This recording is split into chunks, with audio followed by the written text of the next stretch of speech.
ዛሬ በጣም አጓጊ ከሚባሉ የኮሪያ ድራማዎች ውስጥ አንዱን ይዤላችሁ ተከስቻለሁ። ከቀድሞ ትምህርት ቤቷ በግርግር የተባረረችው ይህች ልጅ በአስቸጋሪ ወንዶች ብቻ ወደ ተሞላው አዲሱ ክፍሏ ስትገባ የገጠማት እውነታ እጅግ አስደንጋጭ ነበር። የክፍሉ መሪም እሷን ከክፍሉ ለማስወጣት ሲል ብቻ በውሸት ፍቅር ሊያጠምዳትና ልቧን ሊሰብር ያቅዳል። ነገር ግን ሴራው ተገልብጦ እሱ ራሱ በቅናት መቃጠል ይጀምራል። በንጹህ ተማሪ ላይ ከተጠነሰሰው የውሸት የስርቆት ወንጀል እስከ አልበገሬው ያጎቷ ልጅ ፍጥጫ ድረስ ይህንን እልህ አስጨራሽ የትምህርት ቤት ድራማ እንዴት እንደሚጠናቀቅ ለማወቅ ቪዲዮውን እስከ መጨረሻው ድረስ ይመልከቱ። ከዛ በፊት ግን እንደተለመደው ላይክ አድርገን እንጀምር።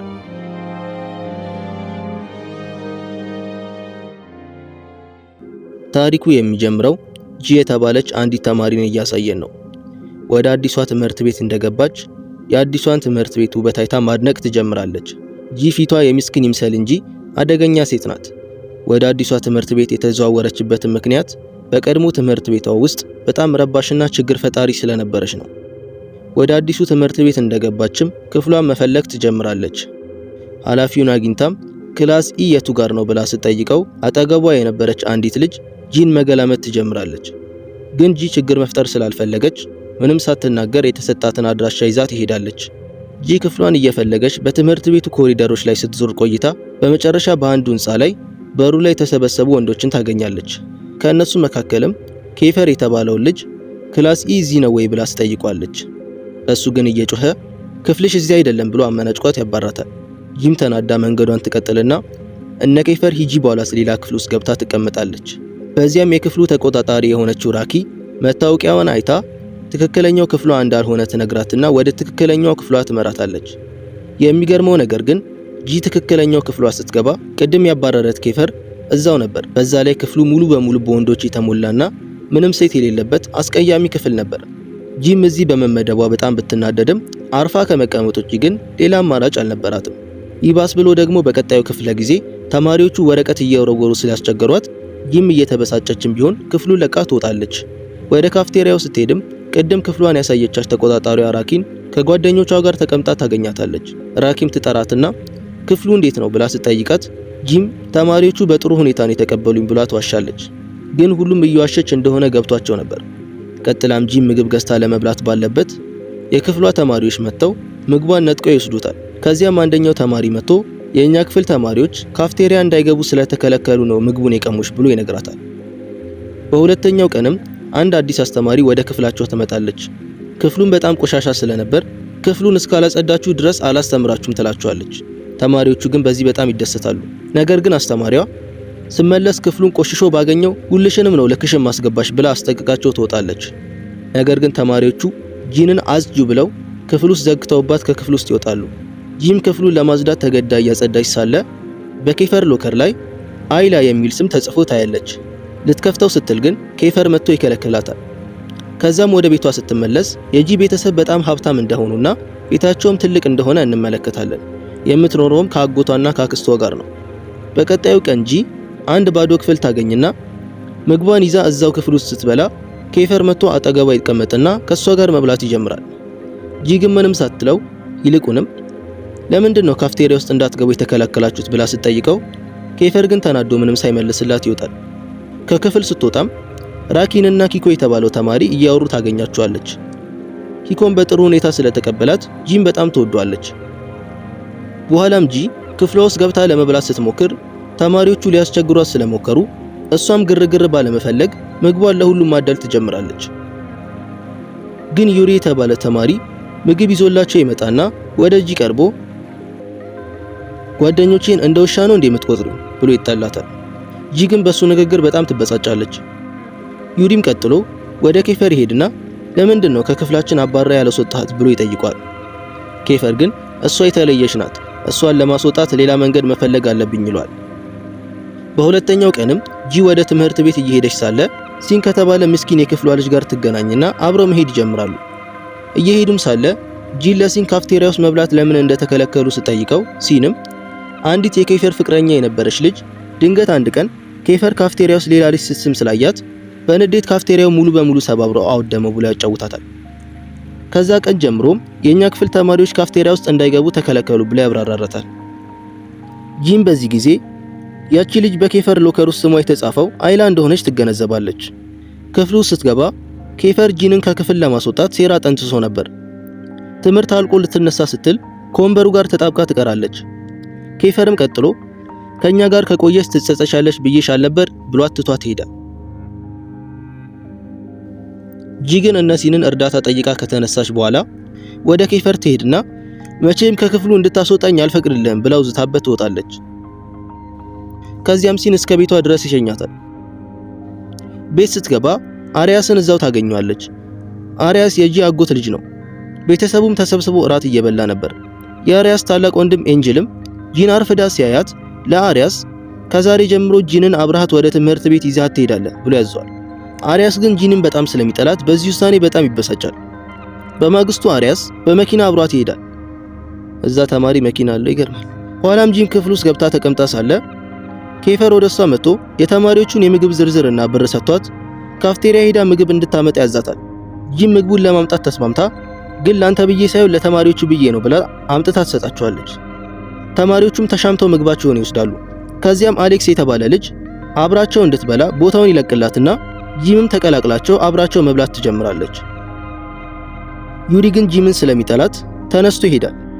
በቀጣዩ ክፍለ ጊዜ አስተማሪዋ የተማሪዎችን ሙሉ ስም ስትሰራ የጂ ቤተሰብ ስምና የአሪያስ የቤተሰብ ስም አንድ መሆኑን ተማሪዎቹ ሲሰሙ ክፉኛ ይደነግጣሉ። ኬፈርም ጂንን ጠርቷት ከአሪያስ ጋር ምን ግንኙነት አላችሁ ብሎ ሲጠይቃት ጂምም የአጎቴ ልጅ ነው ብላ ትነግረዋለች። ተማሪዎቹም ይህንን ሲሰሙ ይበሳጫሉ። ኢንተርኔት ላይም ስለሷ ሲያፈላልጉ በቀድሞ ትምህርት ቤቷ ረባሽ ስለነበረች እንደተባረረች ያረጋግጣሉ። ቀጥሎም ሌላ ተማሪ መጥቶ አባቷ እንደጠፋና እናቷን በልጅነቷ ጥላዋት እንደሄደች አሁን ደግሞ የምትኖረው ከአሪያስ አባት ጋር ነው ብሎ ሚስጥሩን ያወጣል። ዩሪም አሪያስ የኛን መረጃ እንድታቀብለው ነው እኛ ክፍል ውስጥ ያስገባት ብሎ ይደመድማል። በዚህ ጊዜ ኬፈር ወደ ጂ ሄዶ ክፍሉን እንድታጸዳው ለማስገደድ በማሰብ ሆን ብሎ አቆሸሸው። ጂን ግን በጣም ተናደደችና አንተም አብራኝ ካላጸዳ ክፍሉን አላጸዳም አለችው። ኬፈር ግን ጭራሽ አልነካውም ብሎ እየተከራከሩ ሳለ ነገር ግን ዩሪ ችግሩ ከተባባሰ ወደ አስተዳደሩ እንደሚደርስ ለኬፈን ገልጾለት ክፍሉን አብሮ እንዲያጸዱ አስማማው። ኬፈርም ነገሩ ባይመቸውም ክፍሉን አብሮ ለማጽዳት ይገደዳል። በሁለተኛው ቀን አስተማሪው መጥቶ ተማሪዎቹ ወደ ስፖርት ማዘውተሪያ ስፍራ እንደሚሄዱ ነገራቸው። በተመሳሳይ ጊዜ አሪያስ ካፍቴሪያ ውስጥ ተቀምጦ ነበር። ክላስም ወደ ስፖርት ማዘውተሪያ እንደሚሄዱ ከጓደኞቹ ሰማ። በዚህ ጊዜ የሱም የኬፈርም የድሮ ፍቅረኛ የነበረችው አይላ መታ አሪያስ አጠገብ ተቀመጠች። አሪያስም የጂንን ደህንነት ማረጋገጥ ስለምፈልግ ወደ ስፖርት ማዘውተሪያው እንሄዳለን አላት። ከዚያም አብረው ወደዚያ ሄዱ። ተቀምጦ ሳለም አሪያስ ኬፈርን ለማናደድ በኬፈር ፊት ከአይላ ጋር ፍቅር መስራት ጀመረ። ኬፈርም ተናዶ ለመበቀል ጂን ላይ ኳሱን በኃይል ወረወረባት። ጂም ወድቃ መድማት ጀመረች። አሪያስም እየሮጠ ደህንነቷን ለማየት መጣ። በዚህ ጊዜ ግን ኬፈር ባደረገው ድርጊት የጥፋተኝነት ስሜት ተሰማው። ከዚያም ጂ ወደ ቤት ሄዳ እረፍት ማድረግ ጀመረች። በዚህ መሃል አክስቷ ምግብ ይዛላት ገባች። ጂም አጋጣሚውን በመጠቀም እንደ ቀድሞ ረብሻ ፈጣሪ እንዳልሆነና መልስ እንዳልሰጣቸው ቃል ገብቼልሽ ነበር፣ ነገር ግን ከነዛ ተማሪዎች ጋር መማር ስለሰለቸኝ ትምህርቴን ማቋረጥ እፈልጋለሁ አለቻት። አክስቷ ግን ያለምንም ችግር መልስ ስጫቸው አለቻት። በሁለተኛው ቀን ጂ ወደ ትምህርት ቤት እየሄደች ባለበት በድንገት ተማሪዎቹ መጥተው ይዟታል። ነገር ግን እሷ ገፋቻቸውና ሳታስበው የኬፈር እቅፍ ውስጥ ወደቀች። ኬፈርም ወስዶ ጠረጴዛ ላይ ያስቀመጣትና አፍንጫ ላይ ፕላስተር ለጠፈላት። ጂም በትክክል ምን እየፈለገ እንደሆነ አልገባትም ነበር። በዚህ መሃልም አይስክሬም አዘዘላትና እንዴት ይቅርታ እንደምጠይቅ አላውቅም፣ ግን የማውቀው ሴቶች አይስክሬም እንደሚወዱ ነው አላት። በዚህ ጊዜም ጂ ትታው ተነስታ ሄደች። ነገር ግን ተመልሳ አይስክሬሙን ወስዳ ሄደች። አየሁት ነገር። በሁለተኛው ቀን ጂ ወደ መጸዳጃ ቤት ሄደች። ነገር ግን የሆኑ ሴቶች ገብተው ስለ ኢክፍል ተማሪዎች ማውራት ጀመሩ። ጂም መጸዳጃ ቤት ውስጥ ተደብቃ ንግግራቸውን ትሰማ ነበር። አፍሪያ የተባለችው ተማሪ አይላ መጥፎ ልጅ ነች፣ ምክንያቱም ኬፈርን ወደደችው፣ ከዛም ትቶ አሪያስን ወደደችው አለች። በመቀጠልም አፍሪያ ጂ አስቀያሚ ልጅ ናት፣ ተማሪዎቹም አይወዷትም፣ ምክንያቱም ምንም አይነት ውበት የላትም አለች። በዚህ ጊዜ ጂ ስትወጣ ልጆቿ አዩዋትና ሁሉንም ነገር እንደሰማች አወቁ። ጂም ወደ መታጠቢያው ገንዳ ሄዳ ውሃ በአፍሪያ ላይ ደፍታባት ሸሸች። ነገር ግን አፍሪያና ጓደኞቿ እስከ ክፍሏ ድረስ ተከተሏት። አሪያስ፣ አይላና ሌሎች ተማሪዎችም መጡ። አፍሪያን በተማሪዎቹ ፊት ጂ ውሃ ደፋችብኝ፣ ስለዚህ ልቀጣት እፈልጋለሁ አለች። አሪያስ ግን ጂ ያጎቴ ልጅ ነች፣ ስለዚህ ማንም እንዲነካት አልፈቅድም አለ። ጂም አሪያስ ስለተከላከለላት ተደሰተች። ነገር ግን አሪያስ ሁሉንም በማስደንገጥ ባንቺ ላይ ጥፋት አጥፍታ ከሆነ ቅጫት አላት። በዚህ ጊዜ አፍሪያ ለጂ አዲስ ስለሆንሽ ስለ ትምህርት ቤቱ ቡድኖች ላስረዳሽ፣ የመጀመሪያውና ከፍተኛው ቡድን ኤ ይባላል። ይሄ የኔ ቡድን ነው። አሪያስ ደግሞ መሪያችን ነው። እኛ ምርጥ ተማሪዎች ነን። ሁሉም ሰው እንደ ነገስታት ነው የሚያየን። ሁለተኛው ቡድን ዲ ይባላል። ይህ ደግሞ ባለጌና ረብሻ ፈጣሪዎች ወንዶች ያሉበት ቡድን ነው። እነዚህ ደግሞ ለኛ ይከላከላሉ። ማንም ካስቆጣን ይደበድቡታል። ንግግሯንም በመቀጠል ስለ ኢ ክፍል ተማሪዎች ማለትም ስለ ክፍልሽ ተማሪዎች ደግሞ ከእኔ የተሻለ አንቺ ታውቃቸዋለሽ። እነዚህ የተገለሉና ማንም የማይወዳቸው ናቸው አለቻት። አፍሪያም ቀጥላ ይቅር እልሻለሁ፣ ግን በአንድ ቅድመ ሁኔታ ነው። እሱም ይቅርታ ጠይቀሽኝ ጫማዬን እንድትስሚ ነው አለቻት። እረ ድፍረት! ጂን ግን ፍቃደኛ አልሆነች። ይልቁንም በእኔና በአይላ ላይ ክፉ ስትናገሪ ሰምቼሻለሁ አለቻት። አፍሪያ ግን ካደችና ስለ አይላ ክፉ የተናገረችው ሚካ እንጂ እኔ አይደለሁም አለች። በዚህ ጊዜ ተማሪዎቹ ሚካን ለመቅጣት ወሰኑ። ምክንያቱም አሪያስ አይላን ይወዳት ነበር። በድንገት ግን የክላስ ኢ ተማሪ የሆነው አሌክስ ሚካን ይወዳት ስለነበር ስትመታ ማየት አልቻለም። ስለዚህም ተከላከለላት። አሪያስ ግን ለኬፈር ሚካ መቀጣት አለባት አለው። ኬፈር ግን እንድትነካት አልፈቅድልህም አለው። በዚህ ጊዜም አሪያስና ኬፈር ተጣልተው ትልቅ ጸብ ይፈጠራል። ከዚህ ክስተት በኋላ ዩሪ ከኬፈር ጋር ተቀምጦ የክፍላችን ተማሪዎች ለጂ አዝኗል፣ ስለዚህ ልናባራት አንችልም አለው። ኬፈር ግን አትፍራ፣ ሁሉንም ነገር አቅጃለሁ፣ በቅርቡ ከክፍላችን አባራታለሁ። እቅዴ ጂ እንድትወደኝ ማድረግና ከዛም ልቧን መስበር ነው። በዚህ ሁኔታ እኔ ተዋታለሁ፣ እሷም ከክፍላችን ትወጣለች። ያጎቱን ልጅ በመቅረቤም አሪያስን መጉዳት ትችላለሁ አለው። በሁለተኛው ቀን አውሎ ንፋስ መጣና ዝናብ መዝነብ ጀመረ። አሪያስም ጂንን ለመውሰድ አልመጣም። በዚህ ጊዜ ዩሪ አያትና በመኪና ወስዶ ወደ ቤቷ ደረሳት። ከዛም ወደ ቤቷ አስገባትና ወደ ክፍል ወስዶ ልብስሽ እስኪደርቅ ድረስ ከኔ ልብሶች ውስጥ የፈለግሽውን መርጠሽ ልበሽ አላት። ከዚያም ጂ ልብሷን ቀይራ ከዩሪ ጋር ተቀመጠች። ቀጥላም ቤተሰቦቼ የት ናቸው ስትል ጠየቀችው። እሱም የምኖረው ከአያቴ ጋር ነው፣ እናቴና አባቴ ደግሞ ጃፓን ውስጥ ነው የሚሰሩት አላት። ከዛም እራት ለመብላት ሄዱ። አያቱም ጂ የፍቅር ጓደኛው መስለው ተገረመ። ምክንያቱም ዩሪ ከዚህ በፊት ማንንም ሴት ወደ ቤቱ አምጥቶ አያውቅም። በሁለተኛው ቀን ጂ እና ዩሪ እየተሳሳቁ አብረው ወደ ክፍል ሲገቡ ኬፈር በነገሩ ይበሳጫል። ዩሪም ይህንን ነገር አስተዋለና ወዲያውኑ ወደ ኬፈር ሄዶ ሁሉንም ነገር ያስረዳዋል። በዚህ መሃል ጂ ወደ ውጭ ስትወጣ ከቆሻሻ መጠራቀሚያው አካባቢ ድምጽ ሰማች። ወደዚያ ስትሄድም ሚካን ተደብቃ አገኘቻት። ከዛም እዚህ ምን እየሰራች ነው ብላ ስትጠይቃት ሚካም አሪያስ ስለሌላ ያስወራሁት እኔ ነኝ ብሎ ስላመነ ተማሪዎቹን አሳደው እንዲበቀሉኝ አድርጓል አለቻት። ጂ መጸዳጃ ቤት ውስጥ ወስዳ አጸዳዳቻት። ከዛም ይዛት ወደ ክፍል ሄደች። ነገር ግን ክፍል ውስጥ ባሉበት ኬፈርና ተማሪዎቹ ሚካ የአይላ ጓደኛ ስለሆነች ከዚያ አስወጫት አሏት። ጂ ግን እምቢ አለችና እኔን እንደረዳኸኝ እሷንም እርዳት አለችው። ኬፈርም እቅዱን ለመጀመር አጋጣሚውን በመጠቀም ለአንቺ ስል ማንኛውንም ነገር አደርጋለሁ፣ ነገር ግን እሷን በፍጹም አልረዳትም አላት። ጂም ተደናግጣ የምትመልሰው ጠፋት። ከዛም ሚካን ይዛ ተማሪዎቹ እንዳይቀርባት አብራት መሄድ ጀመረች። በመንገድ ላይ ሚካ ከተማሪው አሌክስ ጋር ስለነበራት ግንኙነት ለጂ አጫወተቻት። እኔና እሱ የፍቅር ግንኙነት ነበረን፣ ነገር ግን አይላ አሌክሲስን ከሌላ ሴት ጋር አየሁት አለችኝ። መጀመሪያ ላይ አላመንኳትም ነበር፣ ግን ከዕለታት አንድ ቀን በራሴ አይን ከሴት ጋር ስላየሁት ግንኙነቴን አቋረጥኩ አለቻት። ከዚያም ጂ ወደ ቤት ሄዳ ከአሪያስ ጋር መነታረክ ጀመረች። ልጆቹ ሚንን እንዲደበድባት ለምን አደረክ አለችው። ንግግሯንም በመቀጠል በገዛ ጆሮዬን የሰማሁት ሚካ ስለ አይላ ምንም አላወራችም፣ ያወራችሁ አፍሪያ ነች አለችው። በድንገት ግን አይላ መጣችና ሁሉንም ነገር ሰማች። አይላ የቅርብ ጓደኛው ሚካን በመጉዳቱ ተበሳጨችበት። ከዚያም ትታው ትሄዳለች። በሁለተኛው ቀን አይላ ወደ ጂ ሄዳ የሚካን ጉዳይ ፈትቼዋለሁ፣ ከዚህ በኋላ ማንም አይጎዳትም፣ ነገር ግን አሌክስ ከዚህ በፊት ስለከዳት አሌክስን ከሚካ እንድታርቂው ይፈልጋለሁ፣ ይህ ነገር እንዲደገም አልፈልግም አለቻት። ጂ ግን ፈቃደኛ ባለመሆን ይህ የግል ህይወታቸው ነው፣ ምን ማድረግ እንዳለባቸው እራሳቸው ይወስናሉ አለቻት። ነገር ግን ከሰዓት በኋላ አንድ ተማሪ መጥቶ በተማሪዎቹ ፊት ሚካን እንድታገባው ተንበርክኮ ይጠይቃታል። በዚህ ጊዜም ጂ ጣልቃ በመግባት ምንም አይነት ውሳኔ ከመወሰንሽ በፊት በደንብ አስቢበት አለቻት። አይላ ግን እሷም ጣልቃ ገብታ ጂንን በሚካ ጉዳይ በፍጹም እንዳትገቢ አለቻት። በዚህ ጊዜም አሌክስ መጥቶ ሚካን ይቅርታ ይጠይቃትና ለጥቂት ደቂቃዎች ብቻ እንዳውራሽ አንድ እድል ብቻ ስጭኝ ብሏት ሚካም ተስማማች። ያኛው ተማሪም ስላልተሳካለት አዝኖ ትቷቸው ይሄዳል። ሚካና አሌክሲስም ተቀምጠው ማውራት ጀመሩ። ጂ እና ኬፈር ደግሞ ከሩቅ ሆነው ይከታተሏቸው ነበር። በዚህ መሃል ኬፈር እኔና አንቺም እንደነሱ እንድንሆን እመኛለሁ ሲላት ጂም ተደናግጣ አፈረች። ከዛም ጂ ወደ መጸዳጃ ቤት ስትሄድ ግድግዳው ላይ ስለ አይላ የተጻፉ አጸያፊ ጽሑፎችን አገኘች። የጻፈቻቸውም አፍሪያ እንደሆነች ገብቷታል። ስለዚህም ስልኳን ካሜራውን ከፍተው እንደ ሴኩሪቲ ካሜራ አድርጋው ሄደች። በሁለተኛው ቀንም የተቀረጸውን ቪዲዮ ወስዳ ለአሪያስ አሳየችው። በቪዲዮ ላይ አፍሪያ ስለ አይላ መጥፎ ቃላትን በገዛ እጇ ስትጽፍ ይታያል።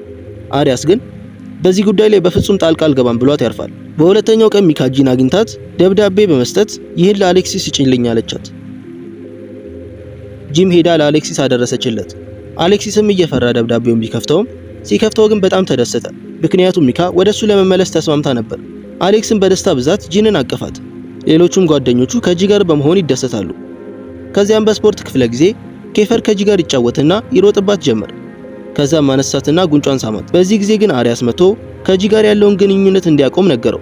ኬፈር ግን እሷ ተስማምታለች፣ በመካከላችን አትግባ ብሎት ሁለቱም የጂንን እጅ እንደያዙ መጓተት ይጀምራሉ። በዚህ ጊዜም ኬፈር በኃይል ጎትቶ በድጋሚ ሳማት። ሁሉም ጓደኞቹም በዚህ ነገር ይደናገጣሉ።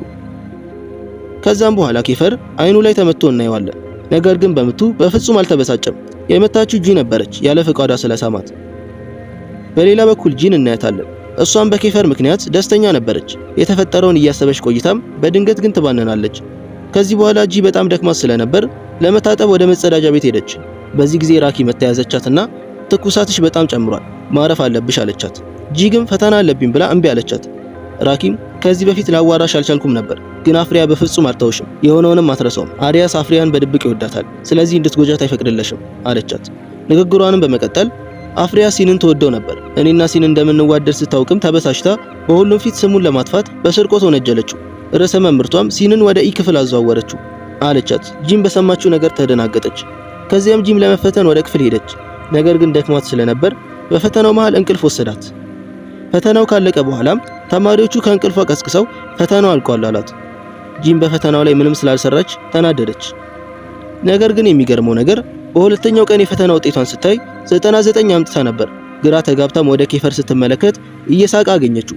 በዚህ ጊዜ እሷ ተኝታ እያለ በእሷ ቦታ ጥያቄዎቹን የመለሰው እሱ እንደሆነ አወቀች። በዚህ መሃልም የዊሪና የኬፈር ውጤት ከፍተኛ መሆኑን አስተዋለች። ግን ጎበዝ ተማሪዎች ከሆኑ ለምን በዚህ ረባሽ ክፍል ውስጥ ተመደቡ ብላ ተገረመች። ነገር ግን ይህንን ጉዳይ ትታው ወደ ክፍል ሄደች። እዛ እንደገባችም ሲን የኬክ መሳሪያ ግብአቶችን አምጥቶ ጂን ኬክ እንድትሰራለት ጠየቃት። ከዚያም የምግብ ማብሰያ እቃዎችን አውጥተው ሁሉንም ነገር አዘጋጁ። ጂም ኬክ መጋገር ጀመረች። በዛ ሰዓትም ኬፈር መጥቶ ባልሽ የሚሆነው ሰው እድለኛ ነው፣ ምክንያቱም ምግብ ማብሰል ትችላለሽ አላት። ጂም በነገሩ አፈረች። በሁለተኛው ቀን ጂ ሲንን የሴት ቦርሳ ይዞ አገኘችውና ስለ ቦርሳው ጠየቀችው። ሲንም ሚልዳ ከመጸዳጃ ቤት እስክመለስ ቦርሳዬን ያዝልኝ ብላኝ ነው አላት።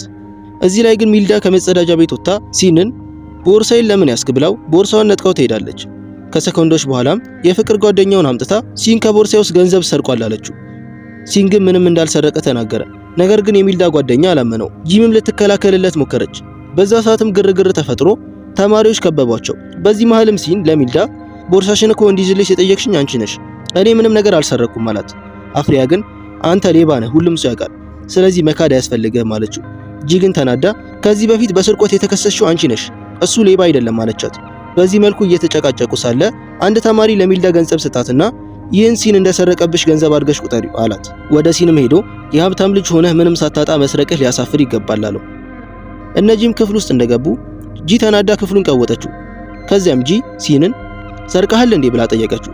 ሲንም ማልቀስ ጀመረና እኔ ቦርሳውን ጭራሽ አልከፈትኩትም፣ እሷ እኔን ችግር ውስጥ ለመክተት ብላ ነው እንደዚህ ያደረገችው አላት። ሁሉም አዝነውም በሲን ላይ በተፈጠረው ነገር ተበሳጩ። በሌላ በኩል አሪያስ አይላን ለምን ሲንን ችግር ውስጥ ከተታችሁት ሲላት እናያለን። አይላም በጂ ምክንያት ነው፣ በጓደኛዬ በሚካ ህይወት ውስጥ ገብታለች፣ እኔ ደግሞ በቅርብ ጓደኛዋ በሲን በኩል ላናድዳት ፈልጌ ነው አለችው። በሁለተኛው ቀን ጂ ወደ ኬፈር ሄዳ ገንዘብ ጠየቀችው።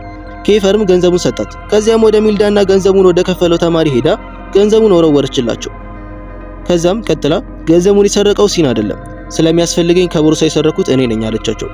አሪያስ ግን ከሲን ላይ ክሱን አንስተሽ ራስሽን እንደ ሌባ ማስመሰል አያስፈልግም አላት። ጂ ግን የሰረኩት እኔ ነኝ እንጂ ሲን አይደለም አለችው። በዚህ መሃል ግን አፍሪያ የእምራት ቋላን በቪዲዮ እየቀረጸችው ነበር። ጂ ወደ ክፍል ስትመለስ ግን ሁሉም ተበሳጭቶ ነበር፣ ምክንያቱም የጂ ቪዲዮ በኢንተርኔት ላይ ተሰራጭቶ ነበር። በቪዲዮም ሌባ መሆኗን ማመኗን የሚያሳይ ነበር። ጂ ግን ዋናው ነገር ሲን ከገባበት ችግር መውጣቱ ነው አለቻቸው። ሲንም ንግግሯን ሲሰማ ተነክቶ አቀፋት። በተመሳሳይ ጊዜም ኬፈር ወጥቶ ወደ አንድ ባለሙያ ሃከር ጋር በመሄድ ቪዲዮን ከሁሉም የአፍሪያ አካውንቶች ላይ እንዲያጠፋ አደረገ። ነገር ግን በሁለተኛው ቀን ኤንጅል በተሰራጨብሽ ቪዲዮ ምክንያት ስማችን ሊጠፋ ይችላል በማለት ጂንም መቆጣት ጀመረ። ከዛም ኤንጅል ለኬፈር ደወለና ኬፈርም ቪዲዮን አጥፍቼዋለሁ፣ ጂ ምንም ነገር አልሰረቀችም ስላለው ኤንጅል ተረጋጋ። ከዛም ጂ ከቤት ወጥታ ወደ ምግብ ቤት ሄደች። በአጋጣሚ የትምህርት ቤቱ ሴቶች እዛው ምግብ ቤት ውስጥ ነበሩ። ሲያዩዋትም አስተናጋጁን ጠርተው እቺ ልጅ ሌባ ስለሆነች ከምግብ ቤቱ አስወጣት አሉት። አስተናጋጁም ወደ ጂ ሄዶ ይቅርታ አድርጊልኝ፣ ግን ከምግብ ቤቱ መውጣት አለብሽ አላት። በድንገት ግን ዩሪ መቶ ሁሉንም ነገር ሰማና ለአስተናጋጁ ሂድና እነዛን ሴቶች ከምግብ ቤቱ አስወጣቸው፣ እዚህ መግባትም የተከለከሉ ናቸው አለው። አስተናጋጁን ፈርቶ ሄዶ አባረራቸው። በዚህ ሰዓትም ጂ ይህ ምግብ ቤት የዩሪ ቤተሰቦች ንብረት መሆኑን አወቀች። በዚህ መሃል ዩሪ ለራሱና ለጂ ምግብ አዘዘና ተቀምጠው መብላት ጀመሩ። ነገር ግን በሚያስገርም ሁኔታ ኬፈር ከመኪናው መጥቶ አያቸው። ቅናትም አደረበት። ከዛም በንዴት ከቦታው ሄደ። በዚህ በኩል ዩሪ ከጂ ጋር ሆኖ በፍቅር እያያት ሳለ ስለ ኬፈር እቅድ ማሰብ ጀመረ። ለራሱም ጂ ስትጎዳ ማየት አልፈልግም፣ ማንም እንዲቀርባት አልፈልግም አለ። ቀጥሎም ዩሪ ሲልን ለምን ረዳሽው ሲል ጠየቃት። ጂም እንደ ወንድሜ ስለምቆጥረው ነው አለችው። ዩሪም ወንድም አለሽ እንዴ ሲላት ጂም አለኝ፣ ግን እናቴ ትንሽ እያለሁ ትታው ስለሄደች የት እንዳለ አላውቅም፣ አግኝቼውም አላውቅም አለችው። ዩሪም ቀጥሎ ፍቅረኛ ሳለሽ ብሎ ጠየቃት። ጂም ነበረኝ ግን ተለያየን፣ እሱም አሁን ኮማ ውስጥ ነው ያለው አለችው። ዩሪም ተገርሞ ታዲያ ለምን ተለያያችሁ አላት። ጂ ግን ለመመለስ ፍቃደኛ አልነበረችም። በተራዋም አንተስ አለህ ብላ ጠየቀችው። ዩሪም ከዚህ በፊት አንድ ሴት ወድ ነበር ሲል ጂ ሳታስጨርሰው እሷም አይላ ነች አለችው። ዩሪም አው ልክ ነሽ፣ አይላን ወዳት ነበር፣ አሁን ግን ረስቻታለሁ አላት። ከዛም አብረው በብስክሌት ወደ ቤት መመለስ ጀመሩ። ነገር ግን በመንገድ ላይ ዩሪ አደጋ አጋጥሞት ስለወደቁ ጂ እግሯ ተጎዳ። ዩሪም በብስክሌቱ ላይ አስቀመጣትና እስከሚደርሱ ድረስ ብስክሌቱን መግፋት ጀመረ። ሲደርሱም ዩሪ አክፏት ወደ ቤት ሄደ። አያቷም መታ ዩሪ ጂንን አክፎ በማየቷ ስለተደሰተች እራት ልትጋብዘው ወሰነች። ዩሪም ግብዣውን ተቀብሎ ወደ ቤት ገባና ሁሉም እራት መብላት ጀመሩ። እየበሉም አያቷ ፍቅረኛሞች የምትሆኑ ይመስሉኛል ብሎ አሽከረመማቸው። አያቶች ግን ታስጨንቃላችሁ። በሁለተኛው ቀን ጂ ወደ ክፍል ትሄድና ኬፈርና ተማሪዎቹ ሚልዳና የፍቅር ጓደኞቹን አስሮ አገኘቻቸው። በሲል ላይ የተፈበረከውን የስርቆት እቅድ ማን እንዳቀነባበረው እንዲያምኑ እያሰቃያቸው ነበር። ሚልዳም ማመነችና ከሴት ተማሪዎቹ አንዷ ናት፣ ግን እንዳትጎዳኝ ስሟን መናገር አልችልም አለች። ራኪም የሚልዳን የእምነት ቃል በቪዲዮ እየቀረጸችው ነበር። ከዚያም ኬፈርና ሀከሩ የአፍሪያን አካውንት ሰብረው በመግባት የሚልዳን የእምነት ቃል ቪዲዮ ለሁሉም አሰራጩት። በዚህ ሁኔታም የሲንን ንጹህነት አረጋገጡ። አፍሪያ ግን ቪዲዮን ስታይ ተናዳ መጮህ ጀመረች። ጓደኞቿንም ተጠራጥራ ነበር። አካውንቷን የሰበረውንና ቪዲዮን የለቀቀው ሰውም አጋልጣ እንደምትበቀለውም ዛተች። በዚህ ጊዜ አይላ ትደናገጣለች፣ ምክንያቱም በሲል ላይ የስርቆት ክሱን የፈበረከችው እሷ ነበረች። በዚህ ሁኔታም ከአፍሪያ ጋር ችግር ውስጥ ልገባ ነው።